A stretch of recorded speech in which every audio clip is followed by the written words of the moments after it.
మరిన వంటించే ప్రయత్నం చేస్తున్నారు. ఒక ఉద్యమ నాయకుడు 4.5 కోట్ల ప్రజల్ని ఒక్క తాటి మీద నడిపించి తెలంగాణ సాధించినటువంటి నాయకుడు కేసీఆర్. ఇలా తెలంగాణ ఆత్మకు మరిన వంటించే ప్రయత్నం చేస్తున్నాడు రేవంత్ రెడ్డి. ఇలా ఏ పార్టీ అయితే ఎన్ని పార్టీలున్నా అన్ని పార్టీలలో కేసీఆర్కు అభిమానులు ఉన్నారు. పార్టీలకు అతీతంగా కేసీఆర్ను బాబు అని గౌరవించేటువంటి నాయకులు ఉన్నారు. ఈ తెలంగాణ ఉద్యమం ఉవ్వెత్తున నడుస్తున్నటువంటి సందర్భంలో తెలంగాణ ఉద్యమకారుల మీద తుపాకీ ఎక్కువ పెట్టినటువంటి దొంగవు నువ్వు ఇలా కేసీఆర్ మీద సిటీ విచారణ చేసే రాజ్యాంగ విరుద్ధమైనటువంటి ప్రయత్నం చేస్తున్నావు. ప్రజాపాలనని చెప్పి ప్రతీకార పాలన చేస్తున్నావు. నీ నిరంకుశ పాలన ఎన్నో రోజులు లేదు. నువ్వు ఒక్కొక్క వేసే ఒక్కటి తప్పటి అడుగు నీ పదవిని దించే అడిగని నిన్ను హెచ్చరిస్తా ఉన్నాం. ఈ భీమదోరిపల్లి మండలం బీఆర్ఎస్ పార్టీ తరఫున ఉద్యమ నాయకుడు తాను ప్రాణాలను తెగించి 4.5 కోట్ల ప్రజల్ని ఏకం చేసి ఇవాళ తెలంగాణ రాష్ట్రం తీసుకొచ్చి 10 సంవత్సరాలు తెలంగాణను అభివృద్ధి ప్రదంలో నడిపించినటువంటి ఒక గొప్ప మూర్తి భవించినటువంటి నాయకుడు కేసీఆర్.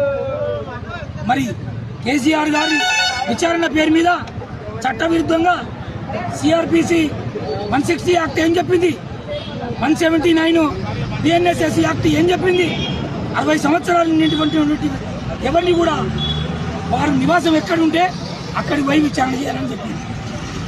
నీ అహంకారంతో నువ్వు సీఎం కాగానే నీ కళ్ళు నెత్తికెక్కి నీ అహంకారంతో కేసీఆర్ను హైదరాబాద్కు రమ్మని బలవంతంగా పిలిచి ఆయన విచారణకు సహకరిస్తాను, నాకు ఎన్నికలు ఉన్నాయి, మున్సిపాలిటీ ఎన్నికలు ఉన్నాయి, అయినా నేను సహకరిస్తా మీ విచారణకు అని చెప్పినా కూడా హైదరాబాద్కు బలవంతంగా పిలిచి హైదరాబాద్ ఇంట్లో నోటీసులు చట్టవిరుద్ధంగా ఎట్టిస్తామని ఇవాళ తెలంగాణ పౌర సమాజం నిన్ను అడుగుతా ఉన్నది.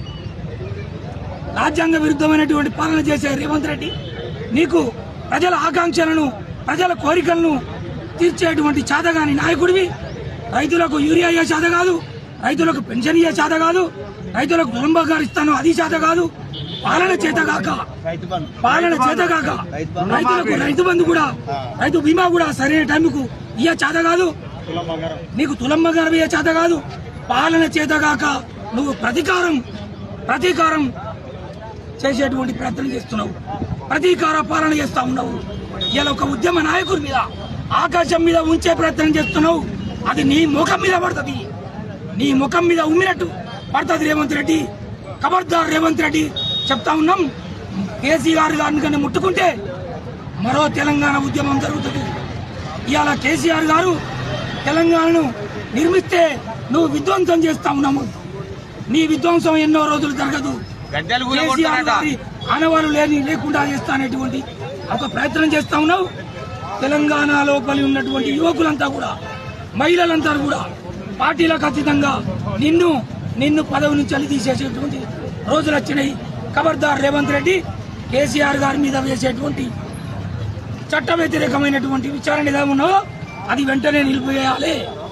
కేసీఆర్ గారి మీద చేసేటువంటి విచారణ వెనక్కి తీసుకోకుంటే ఖబర్దార్ హెచ్చరిస్తున్నాం రేవంత్ రెడ్డి. అడుగడుగునా నిన్ను అడ్డుకుంటాం, నీ ప్రభుత్వాన్ని అడ్డుకుంటాం, నీ నాయకులను అడ్డుకుంటాం గ్రామాలల్లా. ఖబర్దార్ రేవంత్ రెడ్డి. జై తెలంగాణ, జై కేసీఆర్.